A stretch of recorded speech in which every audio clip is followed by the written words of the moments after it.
Je voudrais du soleil vert, des dentelles et des théières, des photos de bord de mer, dans mon jardin d'hiver. Je voudrais de la lumière, comme en Nouvelle-Angleterre. Je veux changer d'atmosphère, dans mon jardin d'hiver.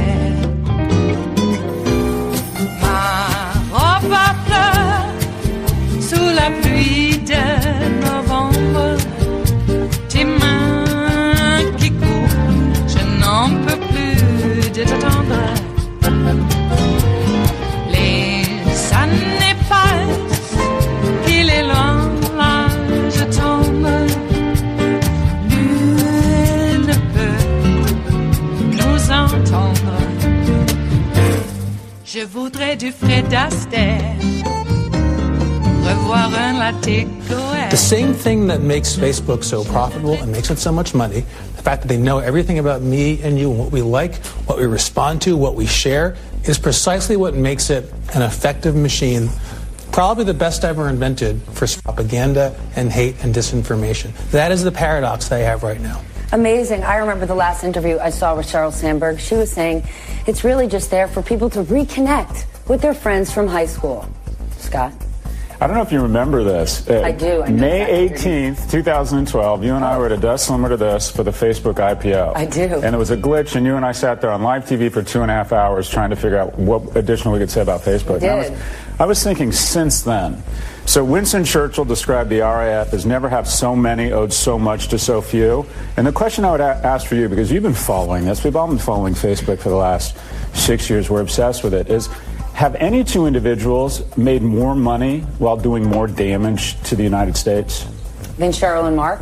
Look, contaminated our elections. Our teens are depressed. Teen suicide is skyrocketing. And the playbook is the same here, and you articulated it brilliantly in your piece. It's faux concern, right? This is a big issue. Mark and I are concerned. And then there's delay and obfuscation. And we seem to eat it up. And I think the guilty party here is us. We won't hold this company accountable. Sheryl Sandberg is a protected class on top of a protected class. That's because we're addicted to eating junk food.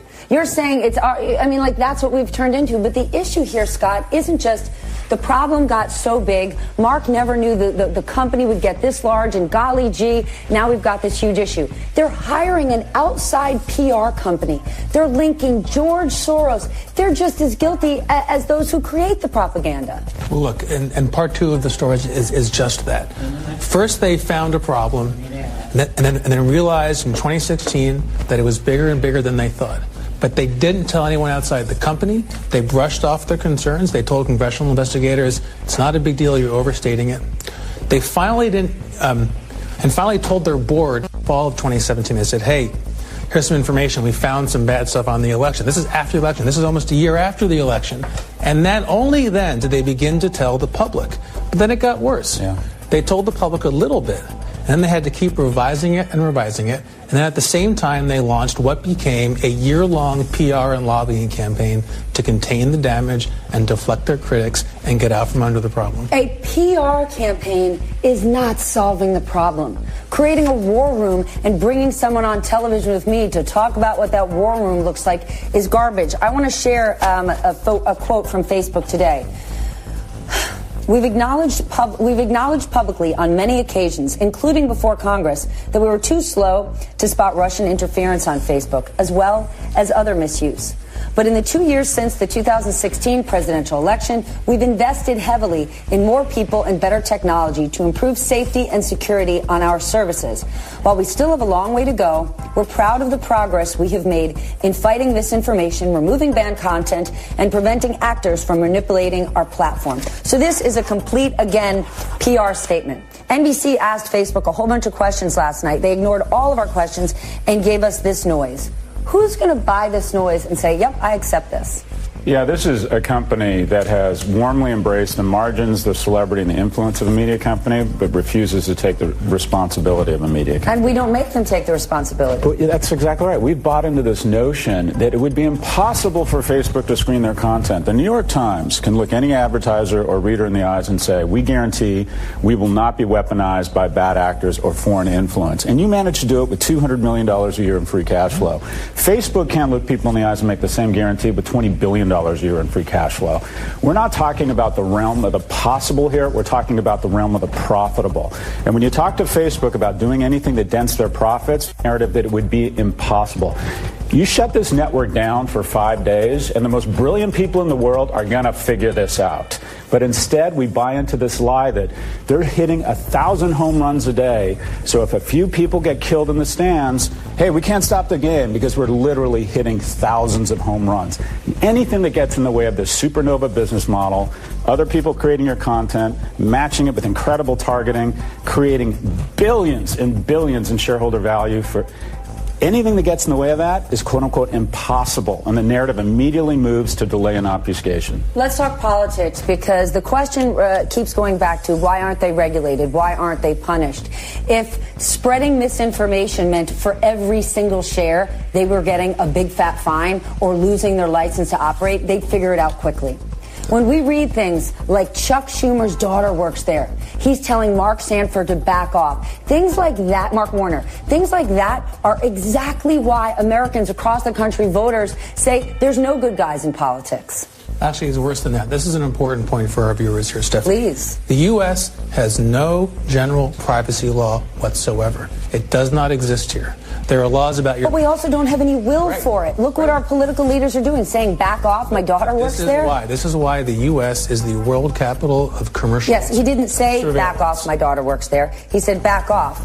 Separately, his daughter works there. And so there's no basic protection for anybody except what the companies choose to give us. So our model in this country is Facebook says, hey, here are our rules, or Google, or Twitter. These are our rules. This is your privacy. Take it or leave it. That's what we have in this country. It's not what they have in Europe. And now we see a chorus of people saying, you know what? Maybe it's time that we have some kind of basic protection in place for consumers. And it sounds like it's not connected to kind of bots and misinformation, but it really is. Because as we said, the same thing that makes them profitable and so good at spreading the bad stuff is their ability to take all the information they can find about you and monetize it. Then let's talk about sort of the genius of how Facebook did this. We're very quickly to call organizations like Fox News public enemy number one when guys like Sean Hannity spread misinformation, or we say the same thing about Donald Trump. We don't say that about Facebook. When it's Facebook, when you look at it, the Facebook vehicle is the one to mega charge and amplify all of this on both sides of the extremes. It's a huge double standard. We no longer, I would argue... Why? Because they use the word community often? Well, we don't worship at the altar of character and kindness. We worship at the altar of innovators and billionaires. They're just a protected class right now. Yes. And not only is it about new legislation, it would just be, or regulation, it would just be enforcing existing regulation. And there's a Content Decency Act, which basically was authored by Senator Wyden, that exonerates or alleviates this legislation or scrutiny from these nascent technology companies. So if you talked about Fox.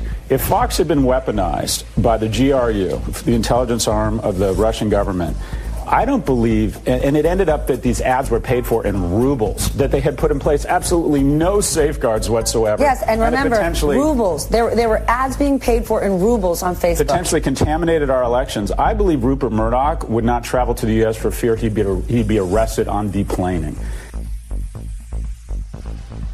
It is Friday, the 16th of November of 2018, and you are in West Coast Cookbook and Speakeasy. I am your chef de cuisine, Justice Putnam, and our daily special is Blue Moon Spirits Fridays, because we are all Nighthawks in the diner of life. That's right. The French 77s are being mixed as we speak in the virtual reality that we have created here, because that's what we do. And that's what makes internet radio so, well, auspicious. Well, okay, folks. Hey, I saw that movie about Petey Green with Don Cheadle back, I believe, in 2015. Came out. Good movie. You should see it. It is a little slice of history. I will admit, a bit two-dimensional, almost like a cartoon in a sense, but I thought it hit all the right notes. No pun intended. So do check that out. I believe it's called The Messenger. And what else? Oh, I almost forgot. Trump. How could I forget him? Well, it looks like indictments will be coming down. The more agitated and insane he is, the more that Mueller is coming after him. Big question about the influence that this guy Whitaker is having. Influence being, I think that Mueller might be accelerating some of... This is my own opinion, by the way. I have no evidence of it. It's just a feeling, shall we say. And I believe that Mueller is accelerating some aspects of this investigation, maybe showing a couple of cards earlier than he normally would, basically to tip his hand that, look, I'm holding all the cards, including, and I think this is what got Trump's dander up the most. And some people are a little dubious about this, but we'll just see how it shakes out. Mueller going after Assange, because that speculation, not just in this reporter's opinion, mind you, that speculation is that is a gambit to go after Trump personally. I love WikiLeaks. Okay, and so then I guess the question is WikiLeaks a journalistic endeavor, or is it a vehicle for, I don't know, a little psychotic kind of guy who wants to run the show? Let's put that to bed right now. WikiLeaks was a journalistic endeavor. And when the journalists left WikiLeaks because of Assange's personality quirks, it no longer was a journalistic endeavor now, was it? It was, in a way, an opposition research outfit. I don't think that they get First Amendment guarantees. Another big news story overnight was, looks like the state of Florida says, nope, 2 minutes late. We really, we were trying to stall the game there. We ran out the clock, and you were 2 minutes late getting in those results in Broward County that you counted for 3 days at how many hundreds and hundreds and hundreds of thousands of dollars. 2 minutes late, and we are ultimately responsible for the delay because of how difficult it was to be able to get into our website. And then once you're there, you have to navigate the labyrinth. Oh, support? We don't offer support. We only do that when hostile foreign powers get involved, and Facebook has a representative sitting down with them, helping them out. Come on. So we got that going for us. Stacey Abrams is asking a court to redo the election. And the argument may be is that there was some actual criminal subterfuge by the Secretary of State running for governor. Okay, well, at the top, I did mention Facebook, and they are having an Upton Sinclair moment. Not necessarily the jungle. Okay. Maybe there will be blood. But nonetheless, Facebook is an onerous outfit. And as we reported yesterday, Zuckerberg hiring a right-wing opposition research outfit, to paint any people who are critics of Facebook as anti-Semitic. Interesting. Very interesting. And they will get their comeuppance, and the reason for that is that Zuckerberg should have stayed in college, well, at Harvard, and finished out some humanities classes. On the rest of the menu in the Bistro Cafe part of West Coast Cookbook and Speakeasy, Alex Jones' favorite senator, Mike Lee, told the Federalist Society that the left will drive us toward civil war unless interstate highways and federal public school funds are abolished. He actually believes that. Yeah. Employees at technology and consulting firm Accenture are petitioning management to end the recent contract with the Trump administration to help recruit Border Patrol agents. Apparently, they don't want to be part of the machine that just keeps pushing out these essay Gestapo. And one can only guess why McConnell seems okay with Trump shutting down the Mueller investigation. How many rubles are in McConnell's pocket? And how many has he handed out? And to who? After the break, we move to the chef's table, where the New York Times cool kids philosopher Ben Shapiro argued that Jews should fear left-wing anti-Semitism more than violent white supremacists who go into synagogues and slaughter a dozen people up in seconds. Okay, just so we're clear on that. And Ben knows because he's a cool kids philosopher. And the Pentagon says the troops can go home for the holidays on schedule now, since Trump's border stunt is over. All that and more on West Coast Cookbook and Speakeasy. Bon appetit.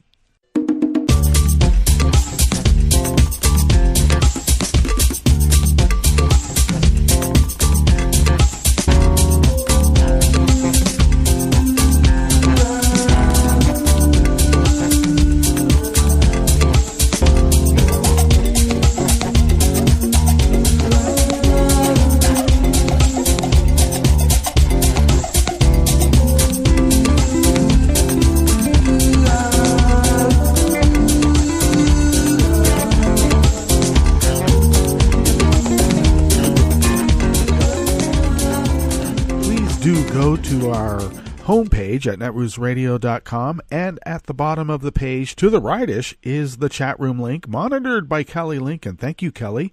Do check out her shows. They are on Saturdays. At the Table with Kelly Lincoln is at 3 p.m. on the West Coast, 6 p.m. on the East. And a few hours later, she teams up with Ricky May for the Roundtable Roundhouse Power Hour, 9 p.m. West Coast, midnight East Coast. Would you then take a gander to the leftish of the page at the bottom of our homepage at netrootsradio.com? From the chat room link, then you will notice the contribute button. If you could please become a Patreon of Netroots Radio. A small recurring donation goes a long way here, and that helps us pay the bills. We are unable to do this without you. Thank you so much for your contribution. And even though I did say that on certain tiers of on the Patreon page there, you can get a shout out if you've contributed. And then it occurred to me, maybe I should make that more of an ask, because maybe some people don't want to have their online monikers just trumpeted out there in the airwaves. But we've had a few actually, new Patreons, and you know who you are, and thank you so much. Sometimes not so new, sometimes from before, and they're helping us out again. We thank you. Okay, enough of that. Okay, so do follow the show on Twitter at Netroots Radio. That is taken care of by Tom. And check out his Coffee Cast. That is on here at Netroots Radio on Saturdays and Sundays, 10 a.m. on the West Coast. That would be, of course, 1 p.m. on the East. And then noon that's on Saturday, by the way. Noon on Sundays, 3 p.m. on the East Coast. I'm sorry. I had to do some maintenance on the radio station last night. Something happened, and it wasn't my machine. It was kind of like out there in the world. It was the weirdest thing. But I had to reset some levers and push some buttons to get things synced up again. So I might just be a little tongue-tied, or as we like to say, sleepy. Okay, so yes, you can also follow the Networks Radio on Facebook and other kinds of platforms as well. And follow me on Twitter at Justice Putnam. I post the show notes and links diary about 10 minutes before showtime on Daily Co's. And I usually put out links on social media so that you can get there. And do follow the show on Facebook. And we are on Twitter at Cookbook West. Pick up podcasts by way of Spreaker, Stitcher, TuneIn, iHeart, YouTube, iTunes, etc., etc., etc.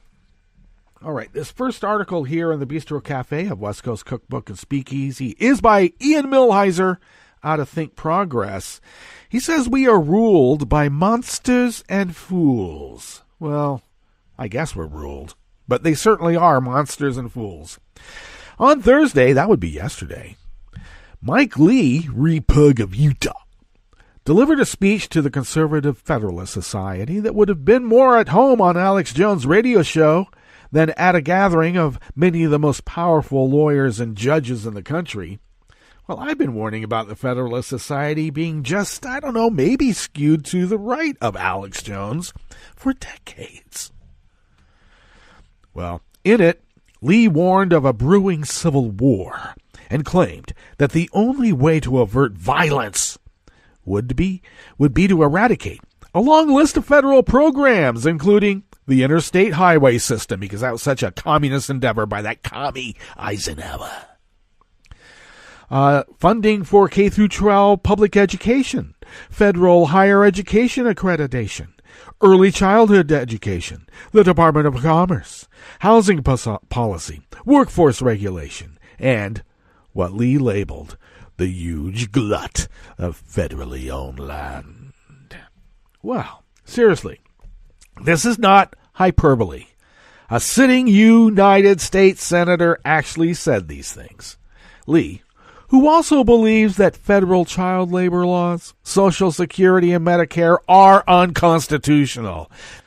Okay, according to Lee, when the federal government has the power to do pretty much anything, that thrusts the country into a fundamentally un-American contest to determine which half of our nation will have the power, at least temporarily, to unilaterally impose its will and values on the other half.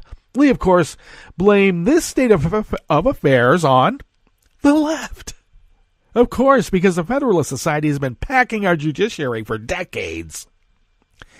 And they've been doing it because the left is the enemy. So much of an enemy that apparently the right wing has had to team up with a hostile foreign power to make sure America doesn't fall into the hands of those who really love America. Many on the left don't seem too concerned about a system of government where a political party which wins an election gains the temporary power to govern.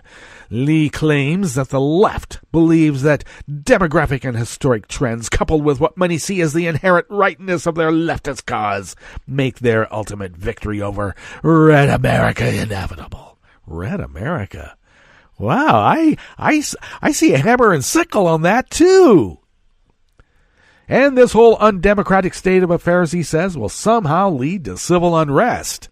Because if we keep funding K-12 education, I'm telling you, the MAGA hatters are going to pick up their guns and tell us that we can't.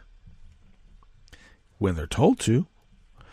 Lee's vision of the country, a vision where only states and not the federal government are allowed to do any meaningful degree of governing, has been tried before. The U.S. used to give each state tremendous and largely exclusive authority over its own economic regulations, its own civil rights regime, its own system of voting rights.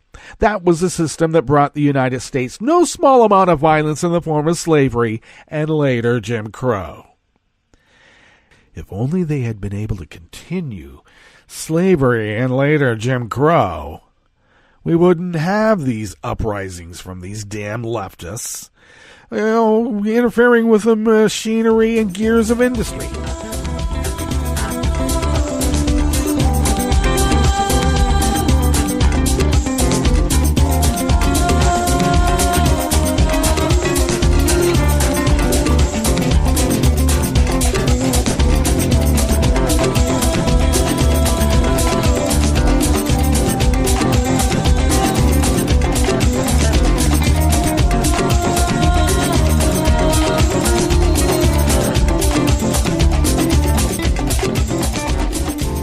Baird of Think Progress brings us this next offering here at the Bistro Cafe of West Coast Cookbook and Speakeasy. Blue Moon Spirits Fridays. We are all Nighthawks in the Diner of Life. Employees at the technology and consulting firm Accenture are circulating a petition that urges the company to end a recent contract with the Trump administration to help recruit Border Patrol agents. Bloomberg reported last night. A version of the petition, viewed by Bloomberg, had 47 signatures so far. Petitioners have not yet formulated a plan for sharing the document with management. Employees who have signed the petition are reportedly set to ask that the company end a 5-year, $297 million contract signed last year, which will help Customs and Border Patrol hire 7,500 new staffers, including 5,000 Border Patrol agents, or as we like to fondly refer to them as, the SA Gestapo. The technology we provide is sold in the name of efficiency. This is according to the petition. But all we see is technology supercharging inhumane and cruel policies. Obviously, they have some employees there that took a humanities class. In a statement emailed to Bloomberg, Accenture spokeswoman Stacey Jones said they welcome the employees' feedback and that an important part of their culture is that they encourage all our people to have a dialogue about issues that arise in the workplace and beyond. That's why they had to get a petition together, and, they haven't really given it to management because they're afraid that they'll lose their jobs. In this reporter's opinion, of course. The Accenture petition is the latest in a line of employee uprisings at large technology companies whose management have entered into contracts with the Trump administration. In July, Microsoft employees presented management with a petition signed by more than 300,000 people calling on the company to cancel its contract with ICE. But did they? That same month, employees at Deloitte asked and petitioned the company urging it to end its contracts with ICE and the CPB, with employees saying they had moral objections to the contract. Well, indeed. And a month earlier in June, employees at Salesforce also urged their management to end contracts with Border Patrol. As a letter signed by more than 650 employees read, giving the inhumane separation of children from their parents currently taking place at the border, we believe that our core value of equality is at stake and that Salesforce should re-examine our contractual relationship with the Border Patrol and speak out against its practices. So far, none of the companies petitioned by employees to sever contracts with ICE have done so. And as we all know, money doesn't only talk. It not only swears. It looks like it can now goose step as well.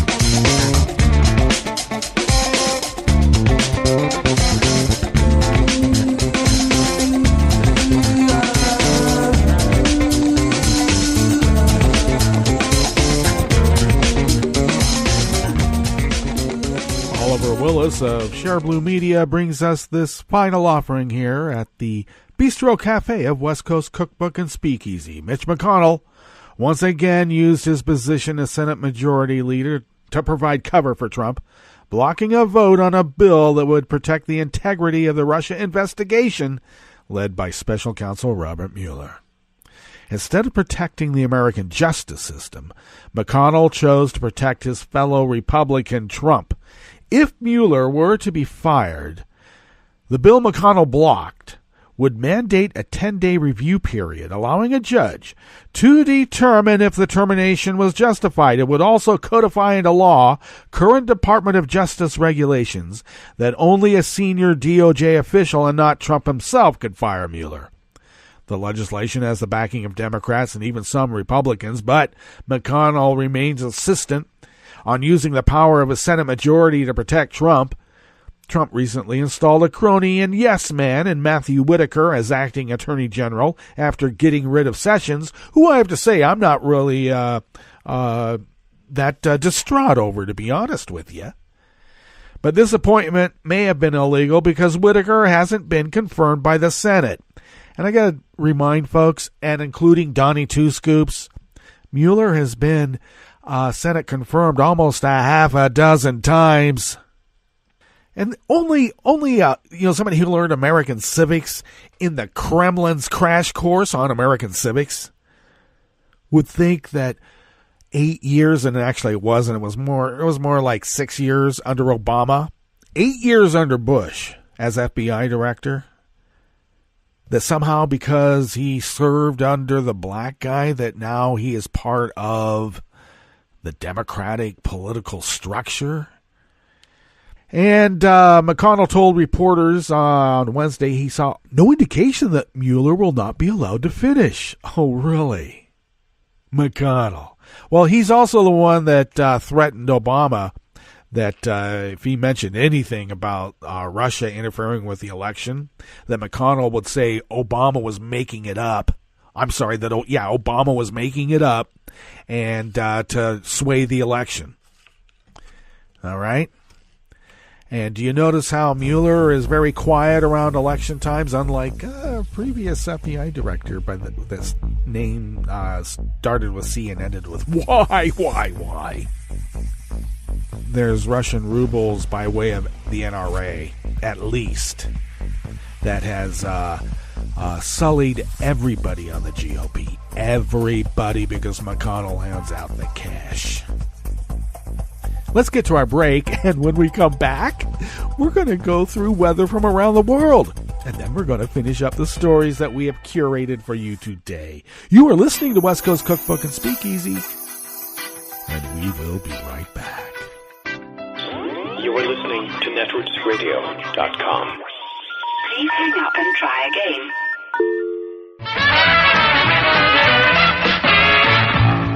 From a point at sea to the circles of your mind, a new force is at work for planetary transformation. New radio for a new Earth.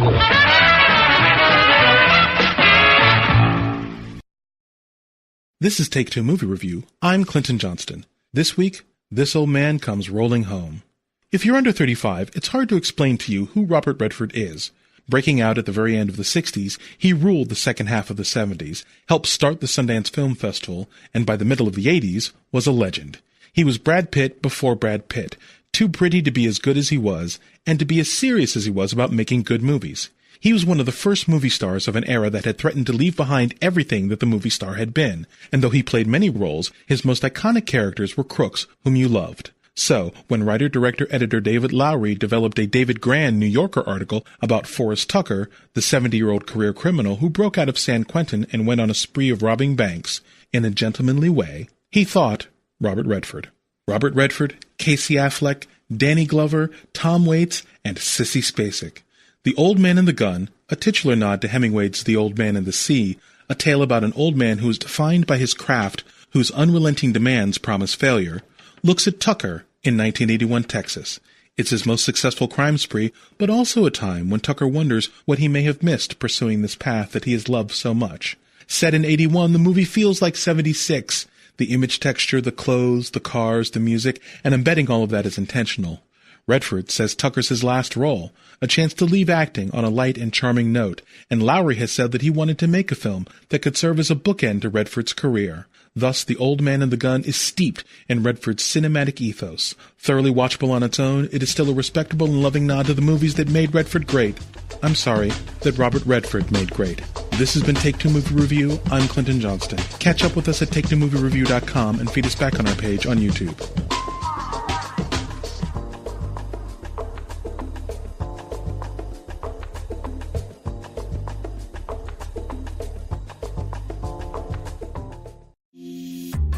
This program is presented by the Centers for Disease Control and Prevention.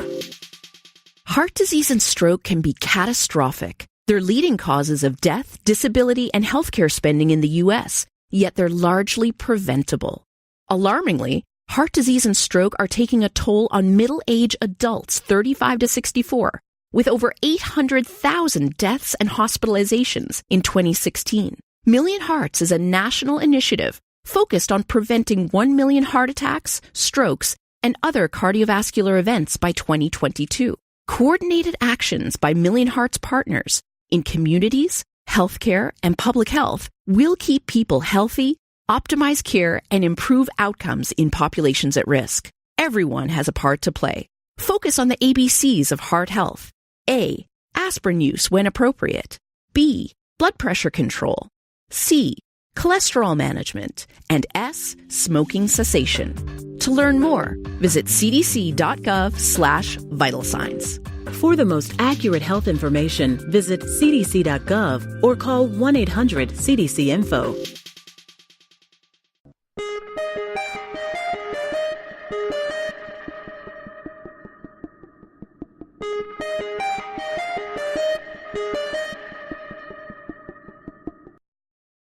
Here's a vote for a pro-democracy movement in America.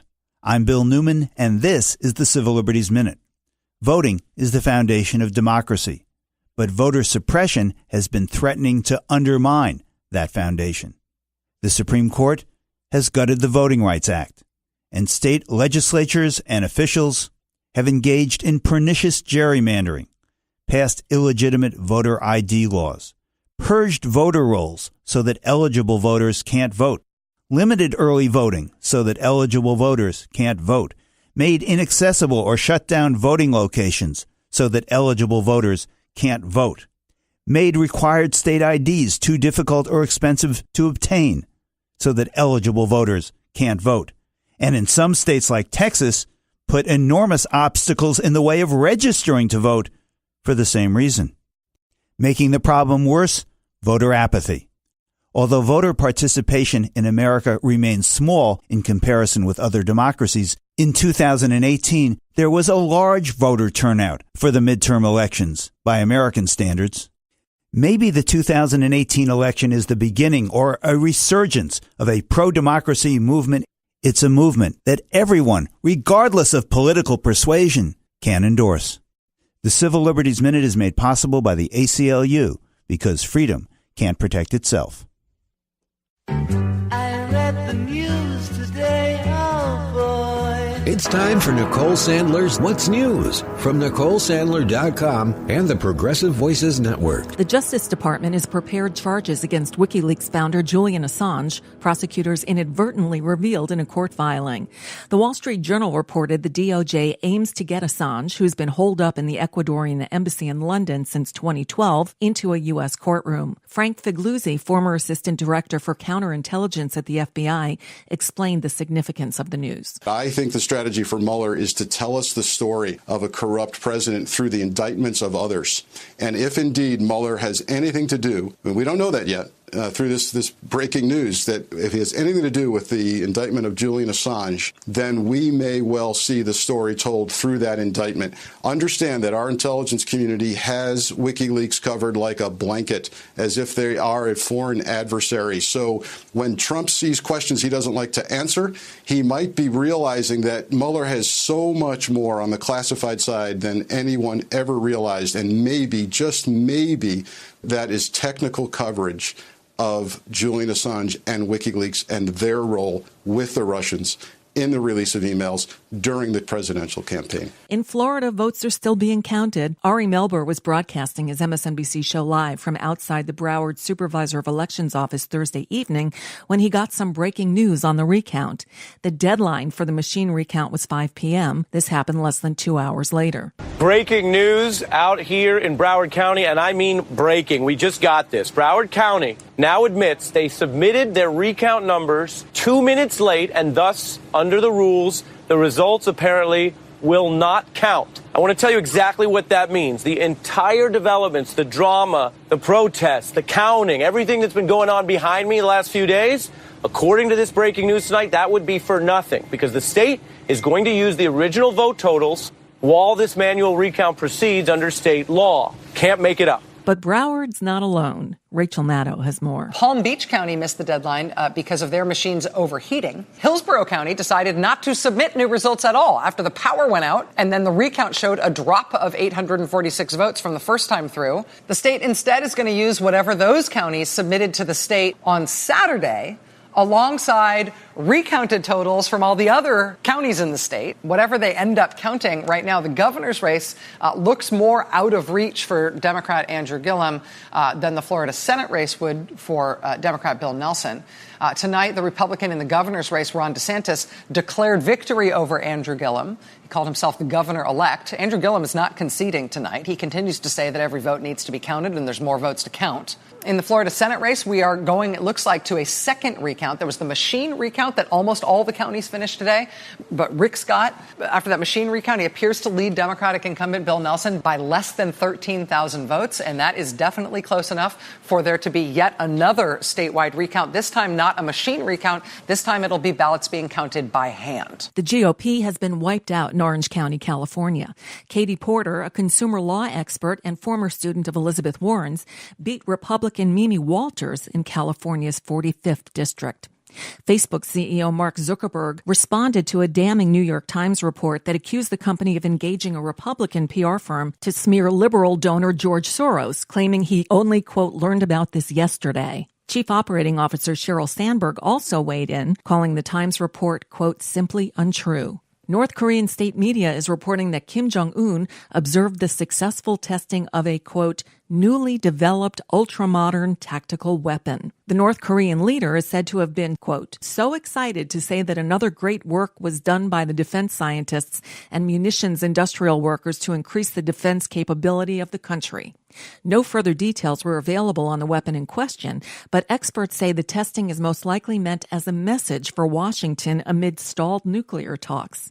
South Korean officials have said more analysis is necessary to determine what weapon was tested. Authorities announced 7 more fatalities in Northern California's wildfire, raising the death toll of the Camp Fire to 63. Authorities also raised the number of homes destroyed by the fire to 9,700. County officials said the number of people reported missing in the wake of the blaze rose to 631, a huge increase from previous estimates. Donald Trump gave a speech from the White House on Thursday in which he spoke about providing support for veterans and military families. But at one point, Trump went on a tangent about his admiration for America's military aircraft, especially the F-35. Just gave out a tremendous order for the brand new F-35s, fighter jets. They're stealth. You can't see them. Other than that, they're easy to beat. I said to one of the pilots, I said, how good are these? They said, well, sir, the problem is you can't see them when you fight them. I said, that sounds like it's a big advantage. They said, it's an awfully big advantage. This wouldn't be the first time Trump has spoken of F-35s as if they can't be seen with the naked eye. While F-35s are known to be undetectable by radar and other kinds of sensory equipment, they are not literally invisible, as Trump says every now and then. And that's a bit of what's news for now. I'm Nicole Sandler. If you appreciate these reports and the Nicole Sandler Show, I hope you'll consider making a contribution. My work is 100% listener supported, and I can't do it without your help. Find out more at NicoleSandler.com/donate. From UN headquarters in New York, I'm Luke Vargas with your World in 2 minutes. So much for the notion that negotiating a Brexit deal between the UK and EU would make British legislators happy. The House of Commons is often a rowdy place, but just listen as Prime Minister Theresa May took the podium on Thursday to present her new cabinet-approved Brexit breakthrough. Mr. Speaker, what we agreed yesterday was not the final deal. It is a draft treaty. It's not. It is a draft treaty that means that we will leave the EU in a smooth and orderly way on the 29th of March 2019. Later, as May sketched out alternatives to her deal, the gambit backfired. We can choose to leave with no deal. We can risk no Brexit at all. Or we can choose... Matt Beach, a senior fellow at UC Berkeley's Institute of European Studies, says May is left with few good choices. Those people who are what you call ardent Remainers, or some people call them Ramoners, and those people who are really hardline Brexiteers, I think the wings, the outer reaches of public opinion, they have solidified. Since negotiating a better deal looks unlikely, the remaining options include a no-deal outcome in which Britain exits the EU in April with no arrangements in place to avert trade disruptions or the imposition of a hard border between Ireland and Britain's Northern Ireland. Then there's the prospect of holding another Brexit referendum. One new survey suggests a second vote could yield the opposite outcome. Beach is wary of those numbers. The polls got the 2016 Brexit vote very wrong. And given that she staked her reputation on delivering Brexit, May seems like the last person to okay a redo. But should she herself face a no-confidence vote in the days ahead, the decision might not be hers to make. I think ultimately she's going to lose a leadership challenge. Luke Vargas, The United Nations.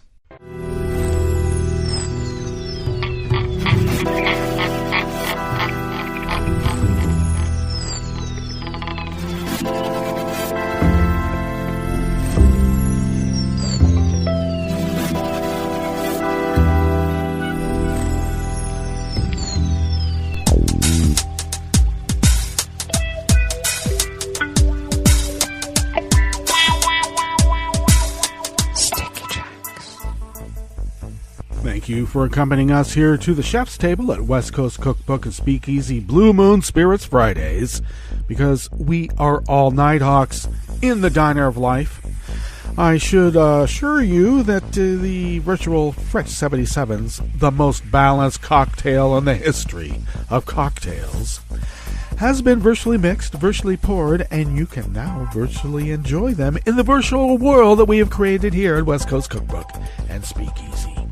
We always begin weather from around the real world, along the banks of the Rogue River, in the Rogue River Valley of Southern Oregon, on the west coast of the continental United States of America, where it is currently 30 degrees Fahrenheit. Going to be a tad warmer today, they say, mid-60s. I say mid to low 60s. Though the winds have now shifted, even though they are light and variable. They are now out of the southwest, which means we're going to be bringing some smoke from the campfire, and that gives us now an air advisory stagnation, or an air stagnation advisory, and we'll get to the air quality numbers here in just a moment, but we are under one of those right now.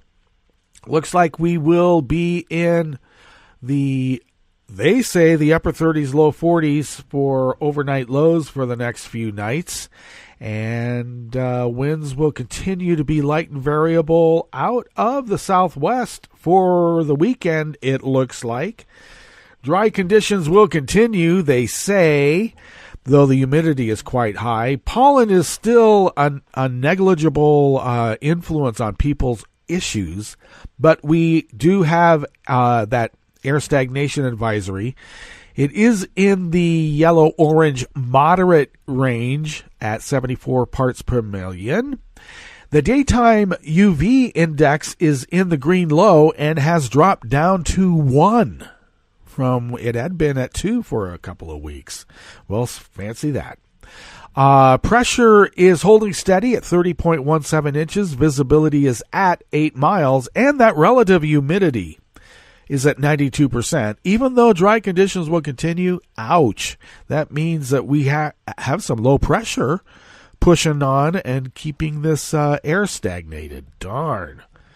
All right, Weather from around the world is brought to you by people's personal weather stations that they purchased. These people planted, these purchased personal weather stations somewhere on their property, and these people positively live around the world.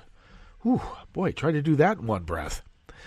London is 49 degrees with mist. Oh, no. That's when the Jack the Ripper guy comes out. Everybody's seen those movies before. Paris is 45 with fog. Same thing. Rome is 62 and partly cloudy. Well, we're going to Rome. Kiev is 29 and fair. Kabul is 49 and fair. If it's ever fair, don't go there, especially if you want to have a wedding. And a wedding march. Okay, Hong Kong is 73 with a rain shower. Tokyo is 55 and cloudy. Sydney, Australia is 60 degrees and fair. San Francisco, California is 49 degrees and partly cloudy. And New York, this says 40 degrees and partly cloudy, but you have a gale warning.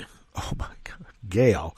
That means it'll be sustained winds of 50 to 70 miles per hour, folks. Ouch. So buckle up, batten down the hatches, and that is weather from around the world. Brought to you by people's personal weather stations that they purchased. These people planted, these purchased personal weather stations somewhere on their property, and these people positively live around the world.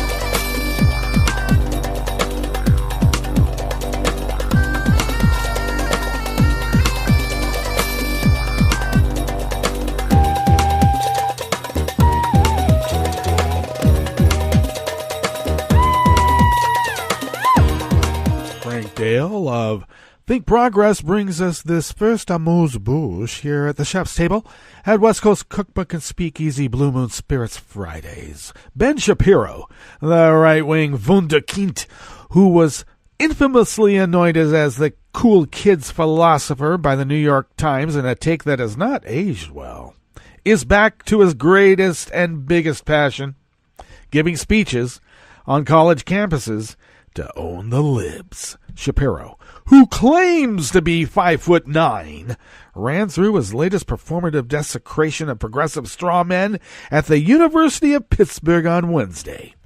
There was a hint of some new flavor, however, during his otherwise standard diatribe on facts not caring about feelings. Shapiro made a surprising admission regarding what he viewed as the biggest threat to Jewish people. In case you can't bring yourself to watch the conservative provocateur whose father has defended him under a pseudonym, well, here's a transcript of his remarks. But to Jews worldwide, and to Jews more deeply over time, the clear answer to which of these stereotypes of anti-Semitism is most threatening is not the white supremacist threat. The real answer is institutionalized left-wing anti-Semitism, which works in combination with radical Islamic anti-Semitism at a high level. As they say, whoa, if true, except it's not. Shapiro, whose wife is a doctor, in case you haven't heard him tell you over and over and over, then complained that the anti-Semitism of white supremacists have received more attention than radical Islamic anti-Semitism, before reciting the usual conservative talking points about Louis Farrakhan and Democrats. Except Louis Farrakhan endorsed Trump. The author of the 2009's most unintentional comedy, Rap is Crap, then closed out his performance with a return to his well-worn shtick about the transgender movement, men not receiving the credit they deserve for feminism, etc., etc. Shapiro's comments come a few short weeks after appalling incidents of anti-Semitic violence by right-wing extremists. Last month, of course, a dozen people were massacred at a synagogue in Pittsburgh. And the suspect, who has been charged with 29 federal crimes, trafficked in anti-Semitic conspiracy theories that have been promoted by Republicans like Trump, House Majority Leader Kevin McCarthy, Louis Gohmert, of course, and Matt Gaetz, earlier this week, around a dozen prominent Democrats, or earlier that same week, of course, we remember a dozen prominent Democrats who are frequent targets of Trump's incendiary rhetoric were sent explosive devices. And, of course, that guy drove a van covered with pro-Trump stickers and promoted anti-Semitic conspiracy theories also. And the FBI released new statistics, which we reported on earlier in the week, showing an alarming rise in hate crimes for the third straight year, specifically a notable increase in anti-Semitic crimes by right-wing white nationalist groups.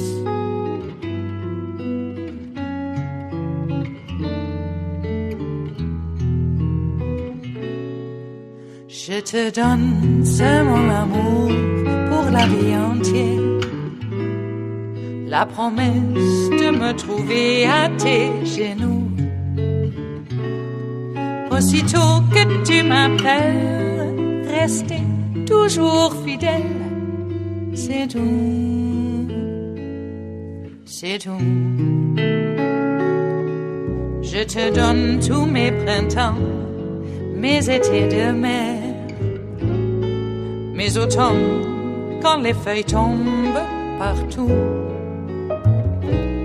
Si ce n'est pas une bonne affaire, je te donne tous mes hivers. Oliver Willis of Share Blue Media brings us this final offering here at the Chef's Table at West Coast Cookbook and Speakeasy Blue Moon Spirits Fridays. The Pentagon has acknowledged that despite Trump's fear-mongering about the refugee caravan traveling from Central America, the mission given to soldiers at the border is effectively over, and they will soon return home on schedule. Lieutenant General Jeffrey Buchanan, the Army commander of the mission, told Reuters the number of U.S. troops at the border with Mexico may have peaked at about 5,800. They were initially expecting more than 7,000 troops, according to Reuters. The original order, authorized by Secretary of Defense Jim Mattis, put troops at the border in support of U.S. Customs and Border Patrol until December 15th. It is a hard date, and we have no indications that CBP is going to need us to do our work for longer than that. The acknowledgement is effectively an admission that Trump's heated rhetoric and lies, amplified by fellow Republicans and outlets like Fox News, was a big fake-out. The deployment never reached the 15,000 Trump ranted to reporters about in late October, for example. But the heated rhetoric was right in line with a desperate move Trump and Republicans adopted, facing massive defeat in the midterms, attempting to characterize refugees seeking help from America as a dangerous group of criminals hoping to hurt innocent people. And Mike Pence even said that since the Honduran refugees were not from Mexico, they must be Middle Eastern and secretly terrorists. Oh, really? Secret Muslims from Kenya, secret terrorists from the Middle East traveling through Mexico and the desert. Why wouldn't they just fly first class on I don't know, Emirates Air? Come on. What became of the real world was a nonsensical deployment of military to the border. When the troops got there, their mission consisted of putting up the zip wire, and then shoveling horse manure. Thousands of soldiers will be away from their families at Thanksgiving as a result, but at least they're going home for Christmas. All right, that brings us to the end of our broadcast period for the day and the whole week, but Netroots Radio will broadcast on all day and all through the weekend with all that breaking news. Do visit with us. We'll meet up on Monday for River City Hash Mondays, indeed. So continue listening to Netroots Radio all day, all weekend for all the breaking news as it breaks. And we'll visit with you right here on Monday in West Coast Cookbook and Speakeasy. Bon appetit.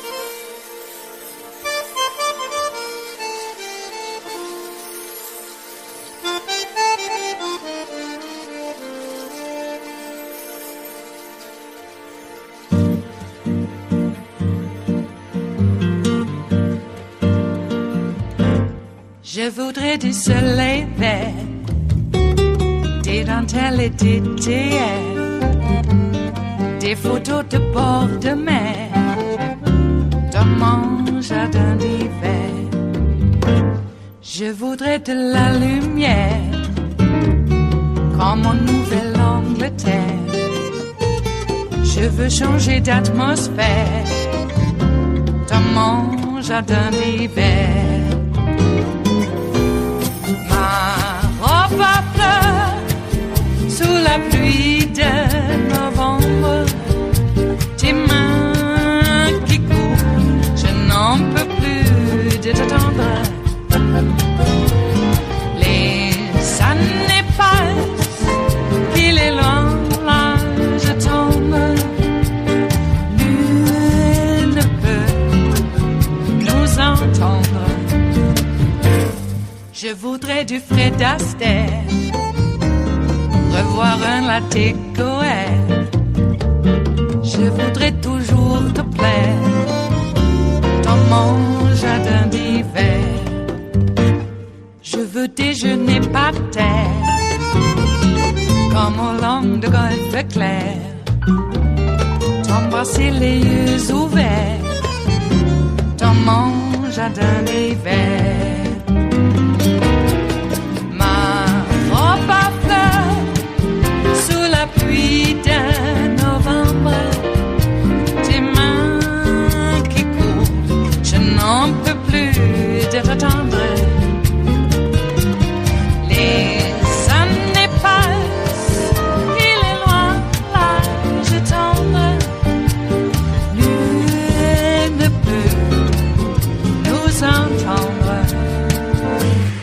Ba-da-da-dum-di-da-dum, ba-da-da-dum-di-da-dum, ba-da-da-dum-di-da-dum, dans mon jardin d'hiver. Ba-da-da-dum-di-da-dum, ba-da-da-dum-di-da-dum, ba-da-da-dum-di-da-dum, dans mon jardin d'hiver. Dans mon jardin d'hiver, dans mon jardin d'hiver.